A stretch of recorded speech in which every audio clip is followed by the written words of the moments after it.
बिस्मिल्लाहिर्रहमानिर्रहीम। अस्सलाम वालेकुम फ्रेंड्स, कैसे हैं आप? उम्मीद है खैरियत से होंगे। आज मैं बना रही हूँ शादियों वाला ज़र्दा। नहायत ही मज़ेदार और बहुत ही उम्दा तैयार होने वाला है हमारा ये ज़र्दा। इसके लिए मैंने लिए हैं 2 किलो मैंने चावल लिए हैं। उसे साफ़ करके धोकर और 2 घंटे के लिए भिगोने रख दिया है। चीनी लेनी है तकरीबन 1.25 किलो, मगर मैंने 1.5 किलो चीनी ली है क्योंकि मैं इसमें मीठा खोया इस्तेमाल कर रही हूँ। और ऑयल या घी लिया है 1.5 पाव। ज़ाफ़रान का एसेंस लिया है मैंने 6 ड्रॉप्स। और ये मीठे में मैंने ये मुरब्बा अशरफी लिए ग्रीन और रेड कलर की। इससे बहुत ज़्यादा खूबसूरती आती है और ज़्यादा बड़ा ज़बरदस्त लगता है। और ड्राई फ्रूट में मैंने लिया है खोपरा, नारियल और किशमिश ली है मैंने। और इसके बाद बादाम लिए हैं, उसे धोकर साफ़ करके भिगो दिया है। उसके बाद छिलका उतार लिया है। और मीठा खोया लिया है मैंने, इसमें तकरीबन 1.5 पाव खोया लिया है मीठे वाला। और इसके बाद होल गरम मसाला लिया है मैंने। कुटी हुई छोटी इलायची ली है 1 चम्मच।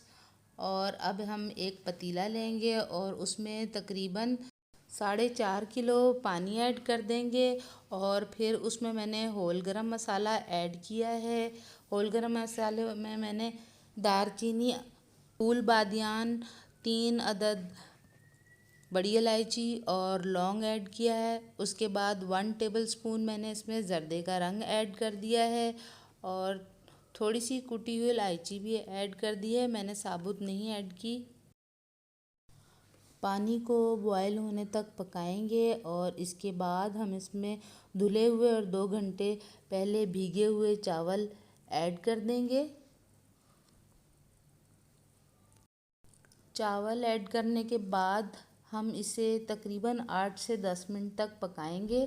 जब पानी खुश्क होने लगे, तकरीबन थोड़ा सा रह जाए, तो हम इसकी फ्लेम बंद कर देंगे।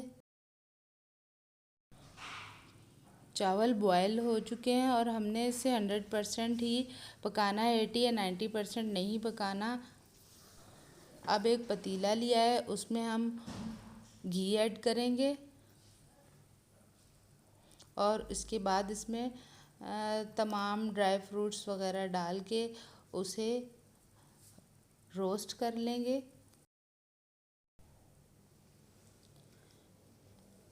अब मैं इसमें डाल रही हूँ सबसे पहले छोटी इलायची। 1 टेबलस्पून लिया है, इसकी खुशबू बहुत ज़बरदस्त आती है। और इसके बाद मैंने नारियल लिया है कटा हुआ, स्लाइस किए हुए। आप इनकी मिक़दार कम या ज़्यादा अपने टेस्ट के मुताबिक कर सकते हैं। अगर आपको ज़्यादा पसंद है ड्राई फ्रूट तो आप ज़्यादा ऐड कर लीजिएगा। इसके अलावा भी और भी काजू वगैरह, पिस्ते वगैरह भी ऐड कर सकते हैं।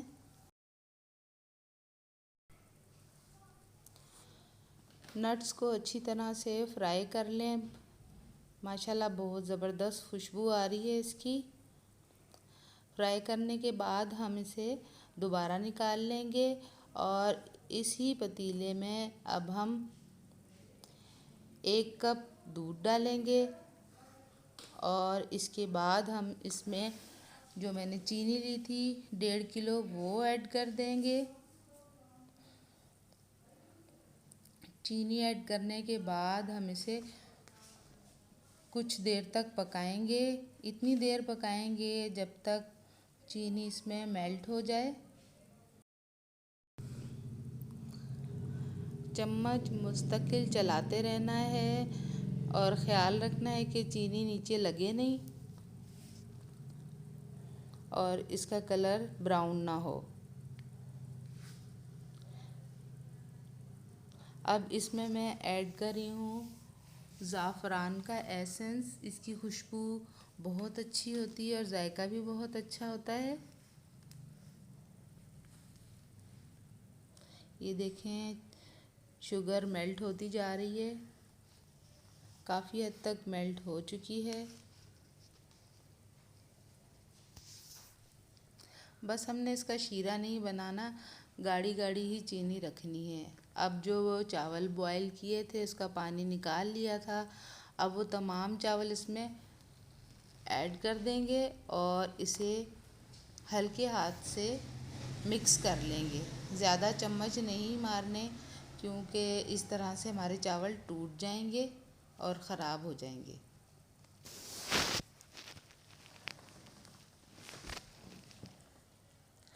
इसके बाद हम इसे कुछ देर पकाएंगे और इतनी देर पकाएंगे जब तक हमारा शीरा चावलों में मिक्स ना हो जाए और चावल खुश्क ना हो जाए। ये देखें, हमारा शीरा खुश्क हो चुका है। ढक्कन नहीं लगाना वरना चावल ज़्यादा गल जाएंगे। अब हम इसे दम पर रखने लगे हैं, तो इसमें ड्राई फ्रूट और जो मैंने मीठा खोया लिया था वो, ज़र्दा शर्फ़ी और एसेंस वगैरह जो कुछ डालना है इसमें खुशबू के लिए और ख़ूबसूरती के लिए आप ऐड कर सकते हैं। काजू और पिस्ता वगैरह भी ऐड कर सकते हैं। अब इसे हम 8 मिनट के लिए दम पर रख देंगे। मेरी रेसिपी को एंड तक देखिएगा। इसकी वजह ये है कि जब तक आप एंड तक नहीं देखेंगे तो आपको समझ नहीं आएगा कि मैंने किस तरह से ये ज़र्दा तैयार किया है। अगर वीडियो पसंद आई हो तो लाइक, शेयर और सब्सक्राइब ज़रूर कीजिएगा। एक दफ़ा मेरी रेसिपी ज़रूर ट्राई कीजिएगा। इसी के साथ इजाज़त चाहती हूँ। दुआओं में याद रखिएगा। नेक्स्ट रेसिपी के साथ फिर हाज़िर होंगी। Thanks for watching. अल्लाह हाफिज़।